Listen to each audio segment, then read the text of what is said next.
Ladies and gentlemen, hello and welcome back to Pokémon Colosseum. In the last episode, we went back to Fenac City and took on Justy, the pre-gym leader. Pre-gym leader, that's right. And then started making our way up Mount Battle, doing the first 9 trainers before arriving here at level 9. I mistimed that just a slight amount before we take on the 10th. And let me just warn you now, save the game before coming here. You can go back, you can heal as many times as you like. In fact, I did just that. You can also save. You might want to save. Just be warned. You might want to save.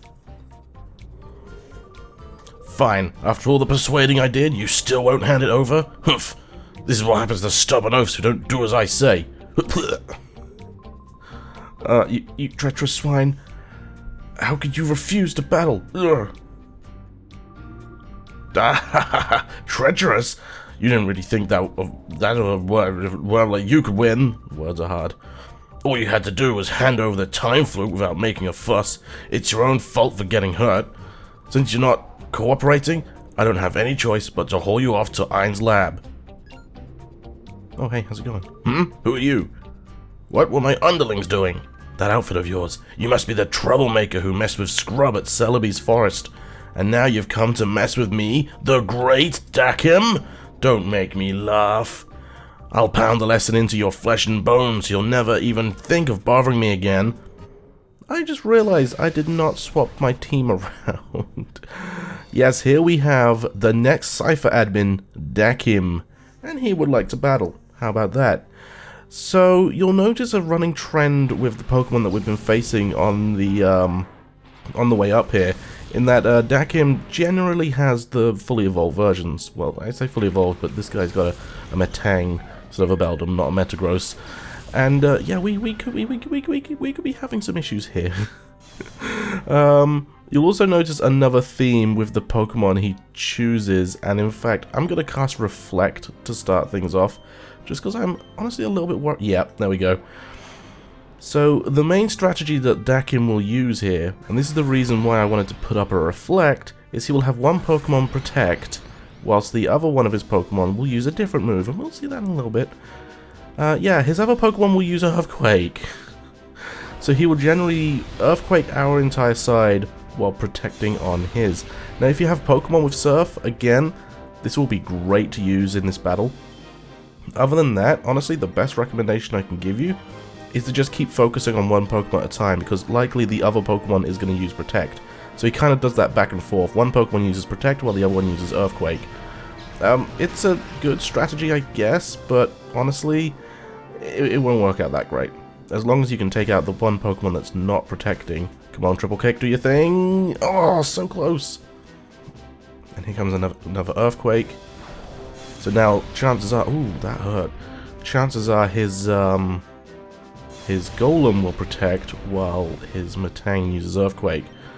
So honestly, I don't have anything decent to take on his Metang with. I guess I could use Helping Hand and Shadow Rush on Metang, but I mean, it's not going to do a lot of damage. Hitmontop, like I said, is probably one of our highest level Pokemon. Well, no, Hitmontop is our highest level Pokemon. If he goes into Hyper Mode, then that's going to be a pain. Okay, that's good.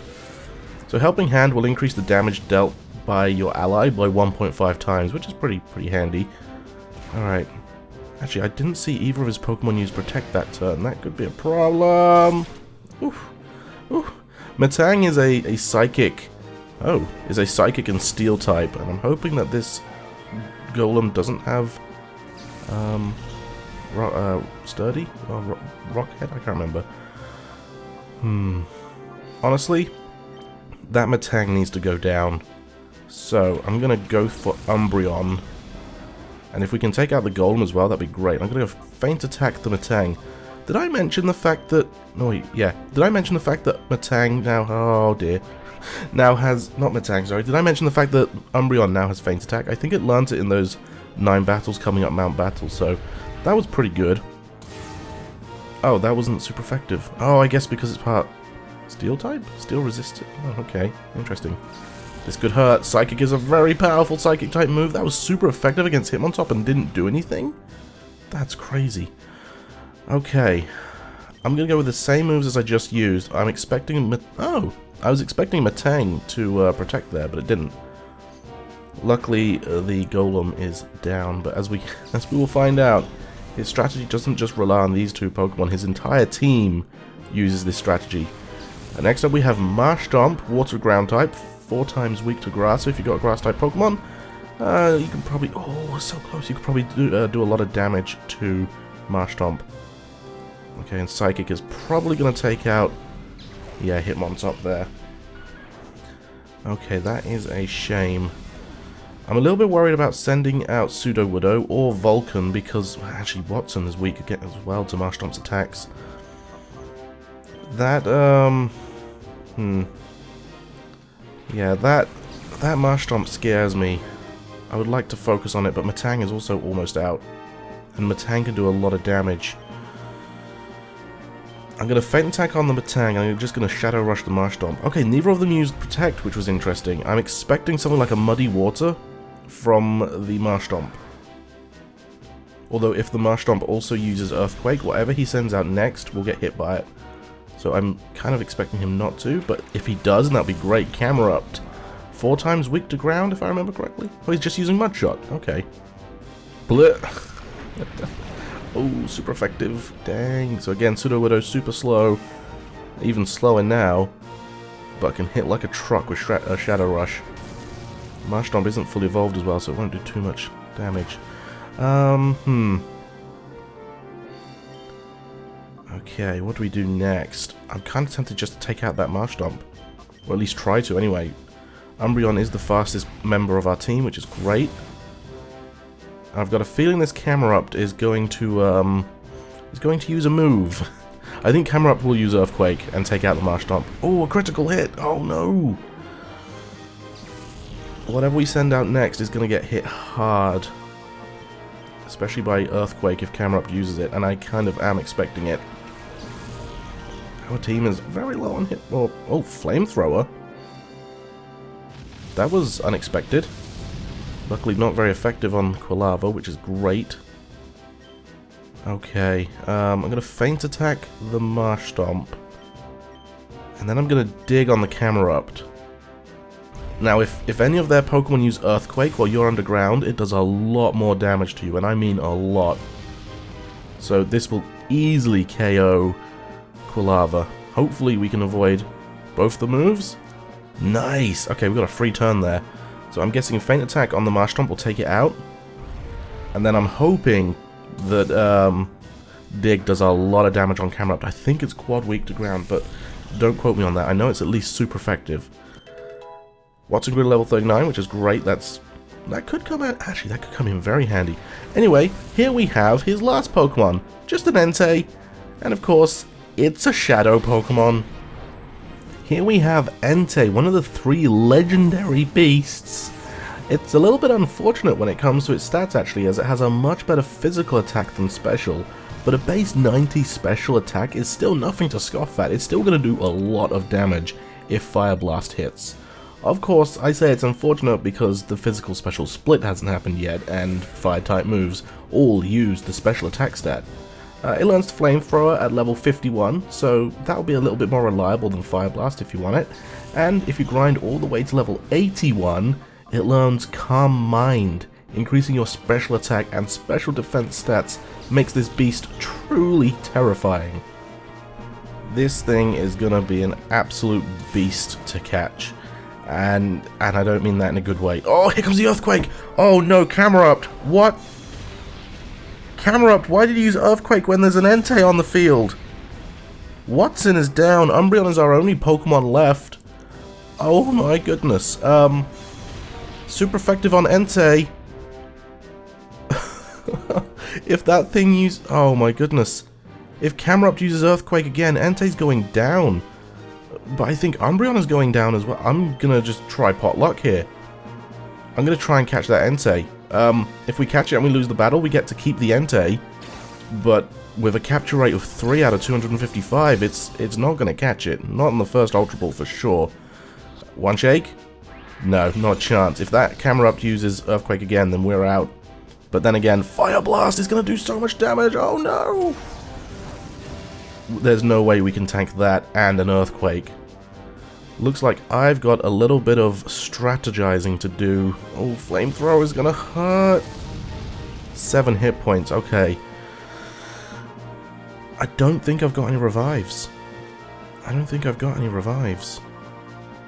I don't. I have to either take out his Pokemon or, well, there's no way I'm going to take it out. That's for sure. I'm going to have to redo this battle. But other than that, Pokemon doesn't have a black aura around it. Yeah, it's weird that Rui, or the game asks you to select which Pokemon you throw a Pokeball at, but the trainers in Colosseum only ever have at least, or at most, one Shadow Pokemon.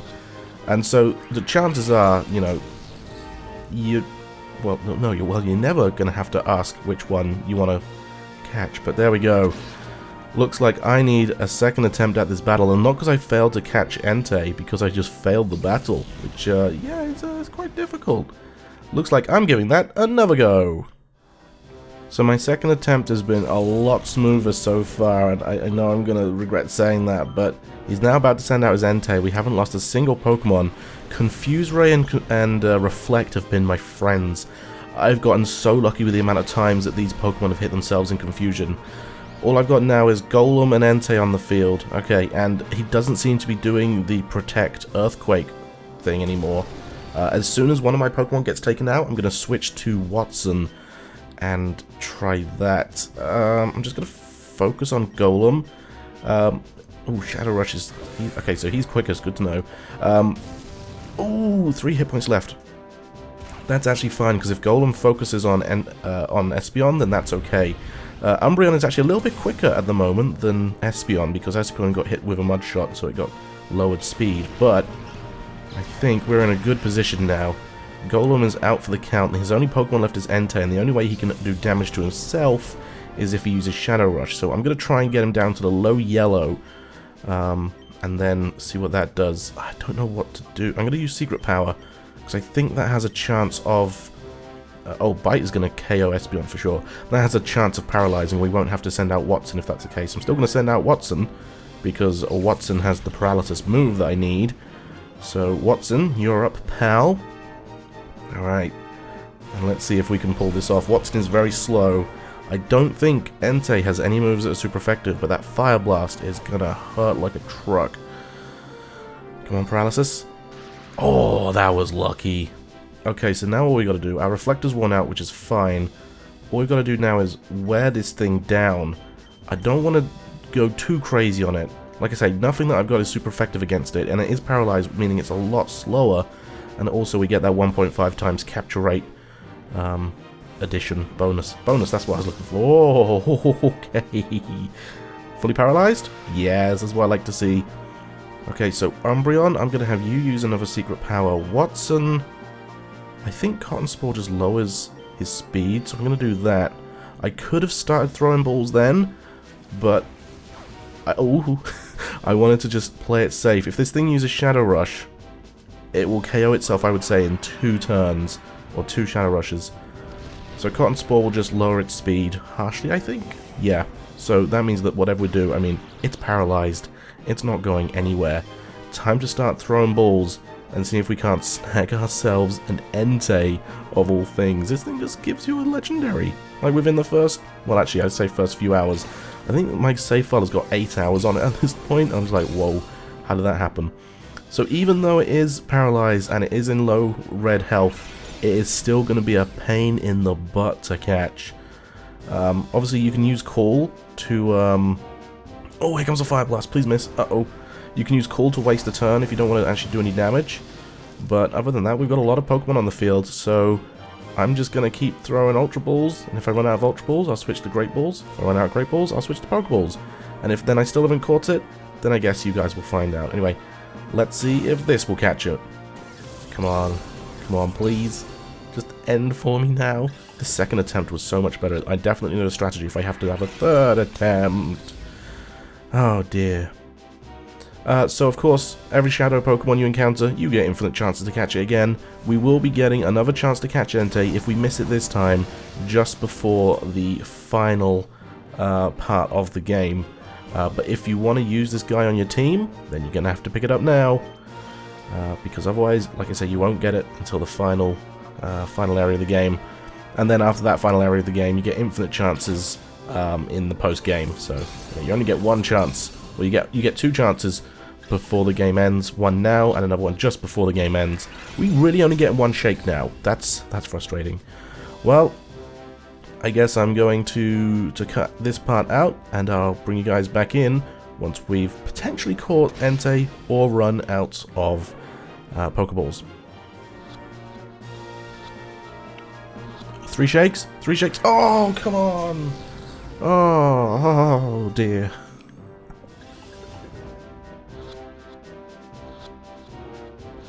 Three shakes again. We got it! Entei was caught! That was like the next Ultra Ball that I threw. I think I only took like 7 Ultra Balls. That was great. We've defeated Cipher Admin Dakim. I was like, Chief Admin Dakim?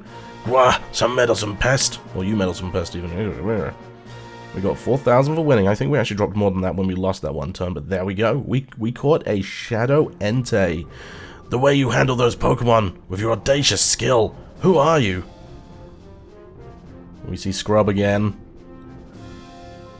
Master Dakim! Ah, Scrub, you were hopelessly outclassed against him. You had 0 chance of winning. I'm pulling out for now. You go to Ein's lab and help out there. As you wish, sir. Oh, I love this part. This isn't over yet. Stronger Pokemon are being made even now. You'd better get serious about training your Pokemon for our next meeting. Dahaha! Dakim, away! Love it. Alright, so we do have a shiny on the floor here. We get an F-Disc. That's going to become very, very important. And here we have Vander, who's just sort of been lying there for a good, like, well, what's time? 27 minutes I've been recording. Ow! That wasn't an experience I'd ever want to have to again. I'm glad you came to my rescue. Thank you. I'm Vander. I'm an area leader here at Mount Battle. I'm Rui, and this is Daza. We're glad to see you. Rui explained everything that happened to Vander. Well, you've told me explained a lot. Thanks to you, I know exactly why they attacked us. This is the Time Flute. I happened to find it while I was on my training trek. It's said that the Time Flute will summon Celebi, but just once. There must be something about Celebi that frightens them. They obviously don't want Celebi to encounter Shadow Pokemon. But let's not spend any more time here. Let's go back.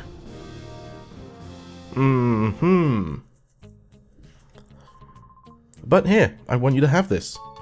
And he just gives us the Time Flute. But are you certain? May we really have something this precious? Of course you may. I'd rather have you use that Time Flute than have those crooks take it by force. Use it and save the Shadow Pokemon from their sinister plans. You got it, but first of all, I'm gonna get this item box. TM47 contains... I forget. Contains Steel Wing. Ooh. It's a good Steel type move, which has a chance to raise your defense. Okay, I wasn't sure if that was one of those occasions where your Pokemon get healed automatically for you, but there we go. We have a Shadow Entei. It takes a while to purify Shadow Entei for sure, because you know it's a legendary Pokemon. But yeah, if you want, you can take that Time Flute to the Relic Forest and use it on Entei straight away. But I've got something that I want to show you guys. So after defeating Dakim, if you really want to, and I'm actually a little bit curious about this myself, if you really want to, you can head back to Pyrite Town, and you can go through the Pyrite Bulletiger and Pyrite Cave, and all of the trainers now in there will infinitely rebattle you after defeating Dakim. Every time you leave Pyrite and come back, every trainer in the building and the cave will battle you again and again. So I recommend, if you want to try and catch all of the Pokemon in Pyrite Cave, you do it all in one run.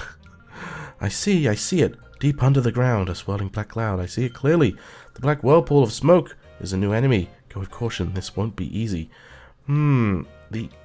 She says we want to go underground, huh? Interesting. Weirdly enough, the game doesn't actually show you where to go next, but I want to take care of a couple of things. So after defeating Dakim, I thought you could do this after defeating Scrub, but I was mistaken. But hey ho, that is fine. If we head over to that area... Oh, Rui, I heard there was a big commotion at Mount Battle. Egan's worried sick about you. Quick, hurry home and reassure him that you're safe and sound. Maybe that's why Egan tells you to go, or where Egan tells you to go next. So here at Argot Village, if we go over to that place where I was trying to go before... Aha! Here she is. I came to this village so I can learn more about becoming closer to Pokemon. All I know is the cologne massage method for making Pokemon friendly. Do you know about the cologne massage? Well, no, I don't. Pokemon get very happy if you massage them with different kinds of scents. Actually, I have an extra cologne case with me. You can have it. Aha! Put a scent in the cologne case and give your Pokemon a massage. I'm sure they'll be delighted. So this is actually what those colognes over at the Pokemart here in Argot Village are for. And I will go see Egan, but not quite yet. So we still have two Pokemon that are Shadow Pokemon. We have Hitmontop here, who is sort of a bar and a half away from being purified. And we have Sudowoodo, who is like 2.5 bars away from being purified. And it seems like calling him in battle doesn't do much. So he probably likes a good massage. But since we're here, I may as well show you guys. We have 21,000. These scents are kind of expensive if you're going to use a lot of them. I just want to get like maybe 5 here. I don't think we're going to need more than 5. Like I said, they are kind of expensive. And then what you can do is if you go into your items and you go to your... Do you have to go to your cologne case? Well, you do have to go to your cologne case. Okay. And then you can select the Vivid Scent, and then you can select a Pokemon such as Hitmontop. Massage Hitmontop using a Vivid Scent. Oh, the rumbles are very strong with this one. Wowzers. Hitmontop was delighted, and the door to Hitmontop's heart opened up a lot. So it can take a while to use these scents to help purify Pokemon. But as you can see, that actually did a fair amount. So I'm willing to bet that if we were to use all of these Vivid Scents on Hitmontop here, like I say, it may take a while, but it's definitely worth it for opening the door to the hearts of Pokemon. I'm going to just go and use a couple more here, and I will be right back. Hitmontop was delighted indeed, so after using all 5 on Hitmontop, I'm willing to bet that, yep, the door to his heart is about to open, undo the final lock. So it's just a way of basically using money to unlock the door to a heart of a Pokemon, rather than battling or walking or calling in battle. Some Pokemon actually prefer scents over other Pokemon. Like I said, how your Pokemon reacts to different methods of purifying is actually determined by nature, and some natures prefer colognes rather than battling or calling in battle or walking around. So there we go, we're going to get ourselves another purified Pokemon, which is fantastic. So let's head on back into the Relic Forest and let's purify up our Hitmontop. Hitmontop, do your thing.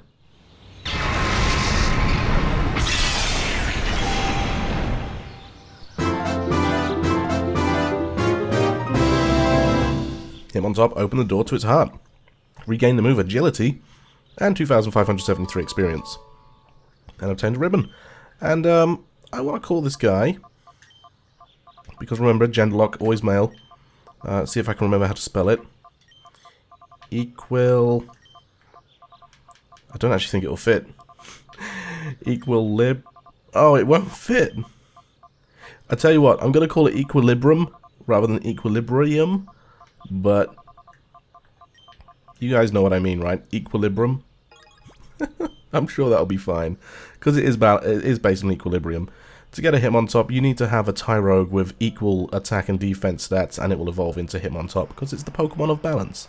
It's the Pokemon of equilibrium. So there we go, with a 5th team member purified. I kind of feel a little bit bad for Sudowoodo, because we did get Sudowoodo, I think, 1 episode before Hitmontop. But it's fine, it's fine.